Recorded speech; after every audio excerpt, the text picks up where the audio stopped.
Hello friends, good morning. आज माझी सकाळ थोडीशी लवकर झाली होती नेहमीपेक्षा, कारण आज राघवचा स्कूलचा फर्स्ट डे होता. त्यांच्या वेलकम सेरेमनी वगैरे त्यांच्या स्कूलमध्ये होती. सो म्हटलं पटकन उठून आवरावं, आपली सगळी कामं करून घ्यावी. म्हणून मी सकाळी सगळं आटपून देवपूजा वगैरे करून घेतली.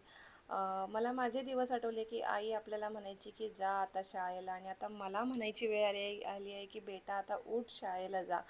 तर हा प्रवास म्हणजे खूप वेगळा आहे माझ्यासाठी. म्हणजे सगळ्याच आईंसाठी बेसिकली हा खूप एक वेगळा टर्निंग पॉईंट येतो लाईफमध्ये. एक वेगळी सकाळ, वेगळी डे आपल्याला चालू होतात जेव्हा मुलं आपली शाळेला जायला चालू होतात. तर त्याच्यासाठी म्हणलं आज आपण गोड शेवया करू. मी आईकडूनच ह्या शेवया करून आणते, गव्हाच्या, रव्या, मैद्याच्या असतील. पहिलं ते मी साजूक तूप वगैरे घालून घेतलं, शेवया छान भाजून घेतल्या. त्यानंतर गूळ वगैरे घातला, पाणी घातलं, त्या शिजवून घेतल्या, आणि बेसिक आपली ड्रायफ्रूट पावडर वगैरे असं घालून मी छान ही शेवया बनवली.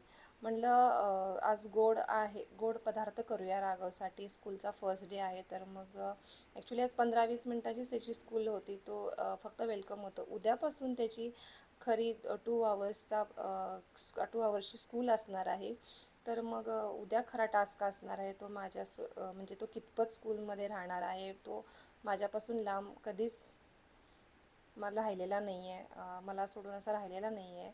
सो उद्यापासून आपल्याला ते बघता येईल. आणि मग सगळी पटपट कामं मी आवरून घेतली, शेवया छान करून घेतल्या. तर मग राघवला उठवायला गेले. राघवचंही सगळं आवरून घेतलं, त्यालाही छान अशी गुड मॉर्निंग मी केली. त्यानंतर असं आमचं रोजचं गुड मॉर्निंग असतं आता. त्यानंतर ब्रश वगैरे टीथ केलं, त्याचं आटपून घेतलं. म्हटलं आता चल, तुलाही स्कूलला जायचं आहे, छान छान स्कूल आहे आज. तर तोही रेडी होत होता स्कूल करत. मग आम्ही देवबाप्पा केली छान छान. त्यानंतर नेक्स्ट व्लॉगमध्ये आपण बघणार आहोत की राघवचं वेलकम स्कूलमध्ये कसं गेलं, तो कसा रिॲक्ट झाला त्या वेलकमला. सो स्टे ट्यून आणि waiting for the so stay tune for the next vlog, and follow and share, comment me.